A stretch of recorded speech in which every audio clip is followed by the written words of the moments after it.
This is just a little how-to video on how to install the general devices rails sold by Sliger. And just as a quick disclaimer, I did get these as a review sample with the only expectation that I make a video on them. I believe you have to email Sliger support if you want the manual, but I'll just start with going over what parts you get with the rails. So you got some M4 panhead screws, and those are for attaching the inner slides to the case, along with using with these nuts to attach the rear support brackets to the outer portion of these rails. And these long screws here are for attaching the rails to the rack, and you use these rack post dimples on your square hole rack to help align the rails to the posts of your rack. So the first thing you're going to do is remove the inner slides and attach them to your case. I'm just going to throw this in the tripod here real quick, show how that's done. And these slide on out like this. And there's this little snap here. You'll have to push on that and then pull out the inner rail like that.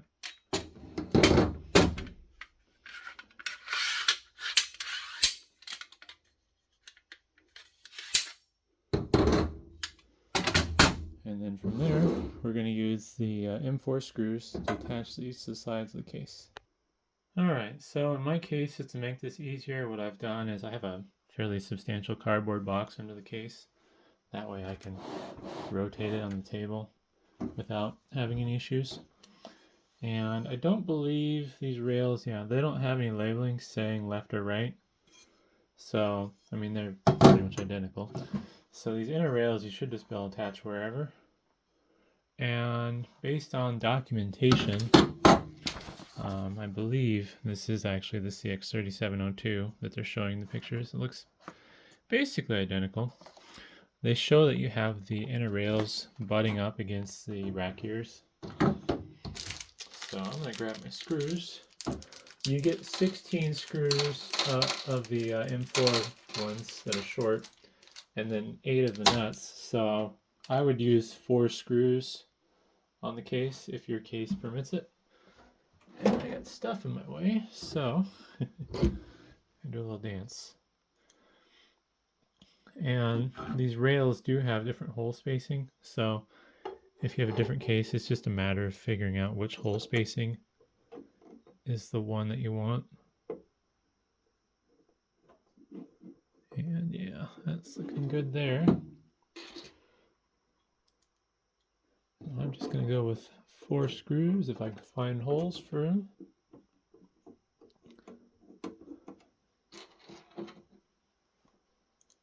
Try not to bump the camera while I check.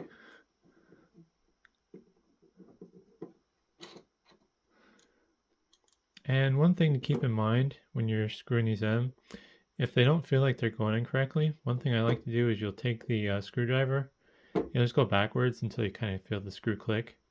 And then once you start tightening it down, the threads should be aligned correctly. I have had issues in the past with screws where sometimes the threads are just chewed up as well.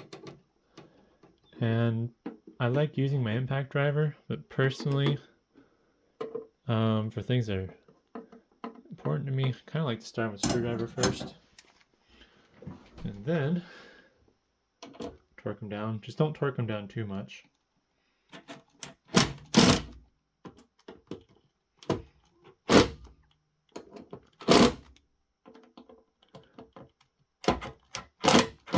You do want to make sure they are down nice and tight though, because otherwise they could loosen over time and you don't want the rails to fall off and damage your stuff. Alright, so we're going to spin this around to the other side. And same deal, put the little springy locking thing towards the back of the case. Also, you probably could get away with doing just 3 screws if you accidentally lose a screw while trying to install. But I'm going to use all of them since I have them.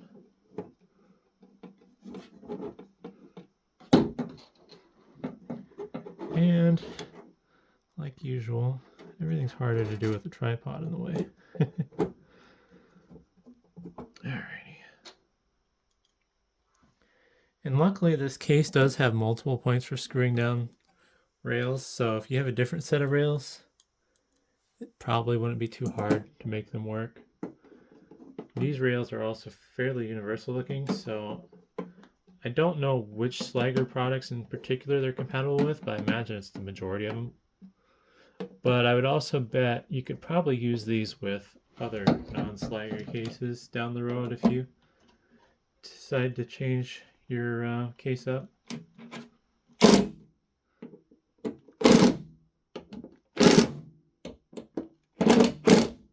Alright, so I got the inner rails now on both sides. Little springy things towards the back. 4 screws in the case, and next step will be attaching everything to the rack. So your next step is going to be getting the rails, the outer rails together. And you got these different extensions that go on the back of what I'm going to call the main rail assembly. And basically how you select these is going to be determined on the depth of your rack.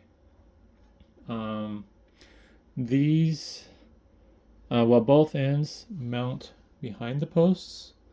So basically the gap between my hands is where those rails are going to be. And depending on the depth of your rack will determine which one you use.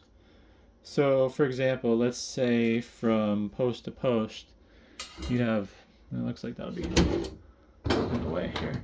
Let's say you have a 21-inch rack.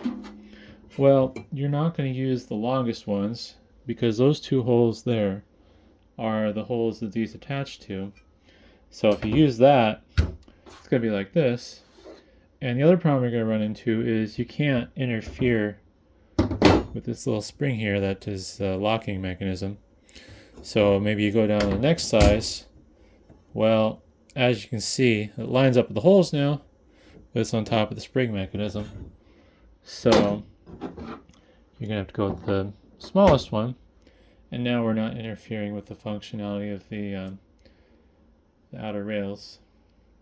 Another thing you want to consider though is, so let's say your rack's slightly longer. Let's see if that'll work.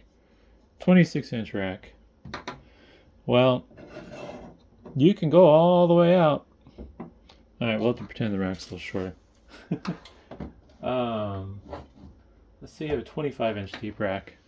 Well, you can go all the way out there. But what you're going to run into now is you're not going to have a lot of strength because you barely have any of this interfacing.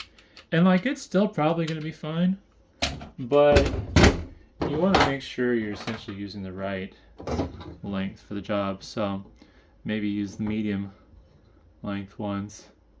And see, now that works good for a 25-inch rack. And you have all this material that's interfacing with the inner rail. So you're not going to have a lot of slop and wobble like you would with the shorter one if you're pushing right on that edge. But at the same time, with 25-inch deep rack, you can't use the longest one because here we go again, we're interfering with the spring mechanism. In my case though, my rack depth is basically 29 inches. So I'll be using the longest one like that. And it just barely is gotta be in the right spot. If it ends up not fitting, I'll have to use the medium length one, which might be a little bit more questionable because then I'm basically pushing that edge. I'll still have a decent amount of material interfacing with the inner rail, but I'm really hopeful that the longest one will work fine because that'll give me a very strong, sturdy rail. So once you've figured out what the back supports are going to be, you need to work on mounting the inner rails. And personally, what I'm going to do, just to make things a little bit easier, is I'm going to remove this middle rail, because when you're mounting it to the rack, you're going to be holding this, and then you're going to be using these alignment washers to try to screw it in and hold everything together. So I'm going to make this a little bit lighter and easier to work with.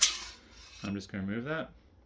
Now you will need to be mindful of which one goes where, so if you remove them, I do it one at a time. They only come out of the back because there's a little lip bent here to stop it from coming all the way out the front. So yeah, if you try to pull it out through the front, it's just going to lock into place. You can push on that little pin, but it's just going to bind right on there. So easiest way to remove that middle slide, just take it all the way out the back. And that'll just make it lighter and easier to work with when you're trying to hold this in place and get everything to line up correctly. So I'll work on that next. Alright, so the installation part's kind of tricky. What I found is the easiest thing is obviously to have this on there already.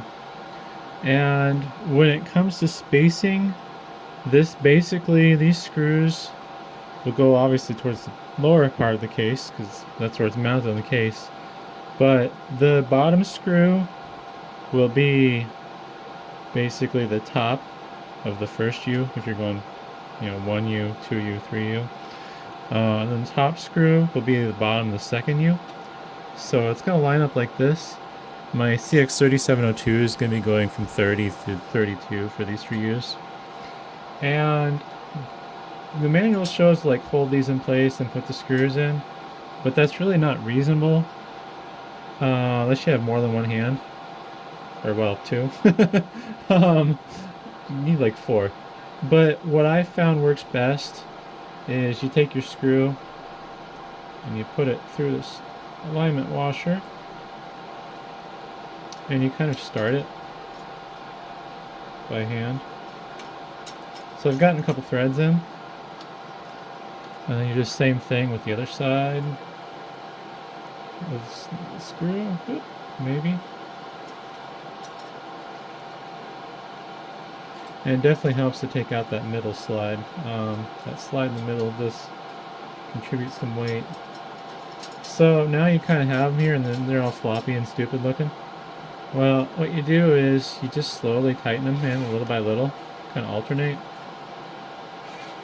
And if they get out of kilter like that, you can, there you go, kind of force them to go where they need to go.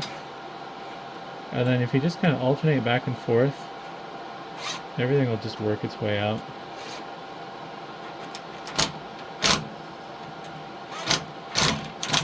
And obviously make sure you torque them down good.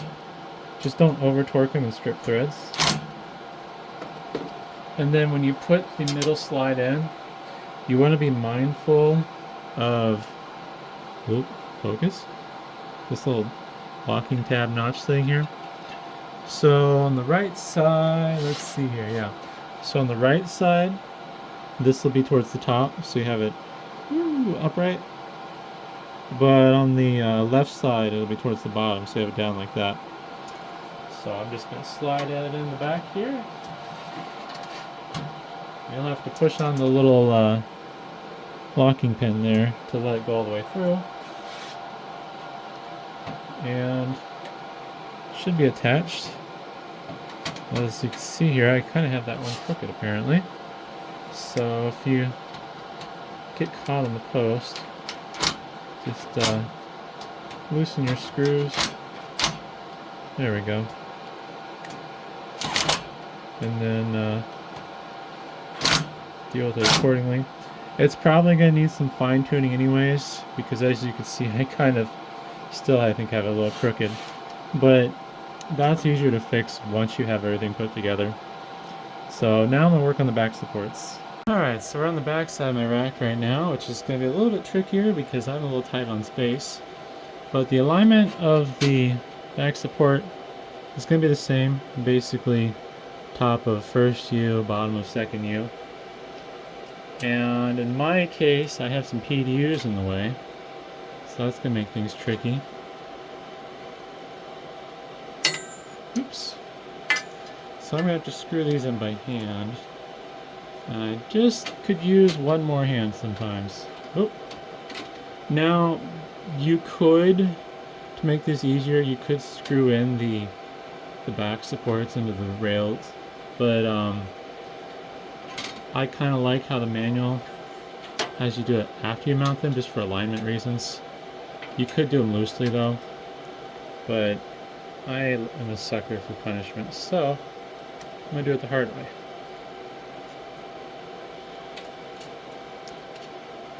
One thing that's kind of unfortunate about this design is, since it's a more universal design, it is going to be a bit more finicky, and you're going to have to do a little bit more tweaking with stuff than you would with like a Dell rail.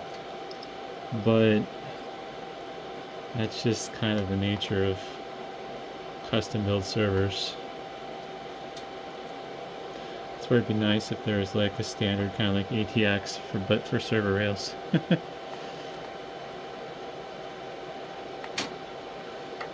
And once you get it screwed in, obviously you want to make sure the back is equally nice and tight. You'll be ready for the next step, which will be attaching the screws to hold these together. Alright, so we're on the side now, and you can see I got the holes lined up there for the rear screws, and I just barely clear this little springy latch with the locking pin. And we'll need 2 of these M4 screws and 2 of these nuts to screw this together. Luckily for me, I have a rack with half side panels, which is really nice. So I can just casually pop off a side panel and get this done. Now, since these nuts have little lock washers built into them, it should make it easier to oh no, it's gone. There we go. Should make it easier to screw these in.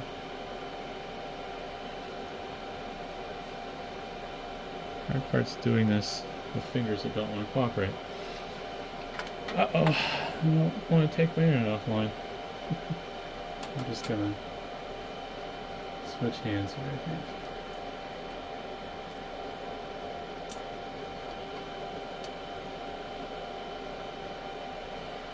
So yeah, since these have little lock washers, you don't need like a pair of pliers or something to hold the nut in place.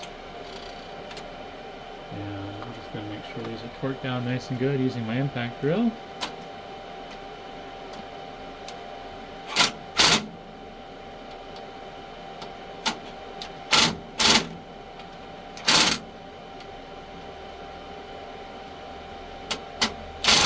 Alright.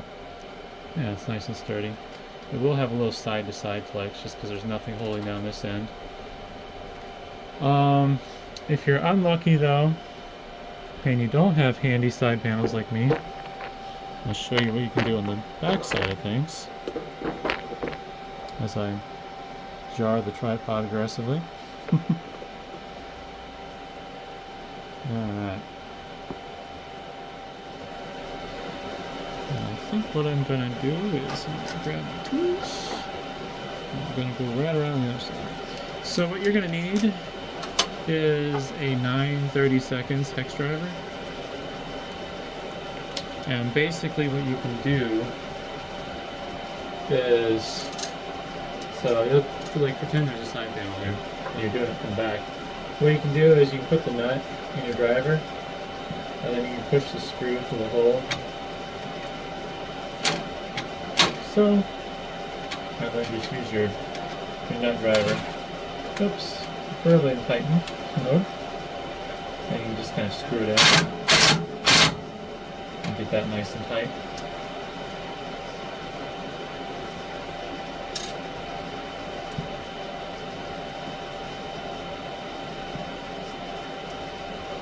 Hard part's kind of feeling around and finding where the screw goes.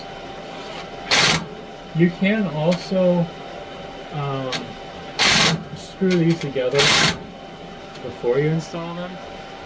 It's just going to make it really difficult then because you have to support the whole weight of the rail when you're trying to screw in one side versus the other. I would know from experience. Also, if you don't get the spacing perfect, like you want to, if you pre-attach these back supports, you want to basically install them so they're tough to fit in between the posts when you try to put them in your rack. Otherwise, being able to adjust them inside the rack is really ideal because then you can get the perfect fit and you're not doing any weird pulling on your rails because the posts and the rail alignment's not quite right. Alright, so I wasn't able to show me installing this on camera due to space constraints and not having enough hands and a billion other excuses. But I have it in the rails now. And one thing you want to keep in mind when installing this is if you have it fully populated with drives and stuff, it's going to be very heavy. So as you can see, I have no drives in this right now. I had 10 14 terabyte SAS drives in there, which probably weigh around 1.5 to 2 pounds each, roughly, along with the faceplate. So I just took those out completely, and the faceplate I took off, left it off, just to make it a little bit lighter, because it's a very heavy build otherwise. I probably should have waited before I mounted it, but I would guess 40 pounds maybe more, I don't know. But yeah, so I got it in. Now when installing it, you're going to have to align the inner rail with the mid rail, and these locking tabs will be on the outside.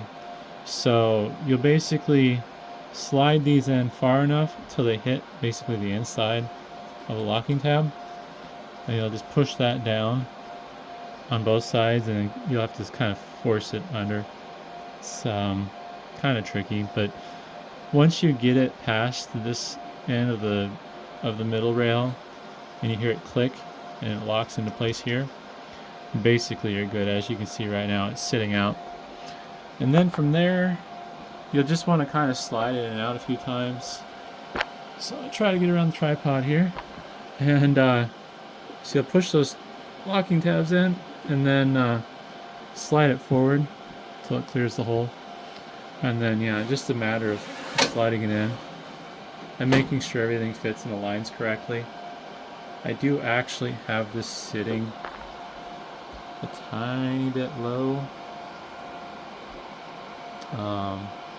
As you can see, oh, you can't see because I'm not in frame. Oh, stuff in the way. As you can hopefully see if I can figure out how to use camera. It's slightly below that line. I might need to actually... Yeah, no, it'll be fine, I think. We'll see. But yeah, I kind of check alignment though and stuff. And if you have to, what you can do is loosen these screws and lift up on the case and then retighten them as you're lifting up on the case. Otherwise, I think mine's going to be close enough. I mean, it slides freely. I'm cut. It's one thing with most server rails is you can't take them out part of the way and then change your mind because of the locking pins. So you'll have to slide it out and then you can slide it back in. But yeah, after sliding it in and out a few times, if everything feels fine, should be good to go. It's not going to feel quite as smooth as fancy roller slides, but it's kind of one of those things where you have to pick your battles. Do you want fancy roller slides that may or may not work, or do you want something that's more universal? And it's not really Sliger's fault, it's just rails are hard in general, especially when you're doing custom stuff. But yeah, now that I got it all lined up and everything, I'll end up putting the drives back in and I'll be good to go. So one other thing, there was actually extra parts, so you know, good on Sliger there. It's nice to have spares just in case you screw up. But otherwise, yeah, I feel like that should cover everything. If you have questions about rack compatibility, unfortunately I'm not going to be much help there. This is a APC rebranded rack for Dell, so I don't know what it is. I think it's an APC net shelter 42 something or other, 42U. But yeah, from what I understand, at least from what Sliger is saying, these are supposed to be a more universal compatible rail than their ones that have the roller slides. So yeah, hopefully that's helpful, and I guess if you have any questions, just let me know and I'll try to do the best I can to answer them. And thanks for watching.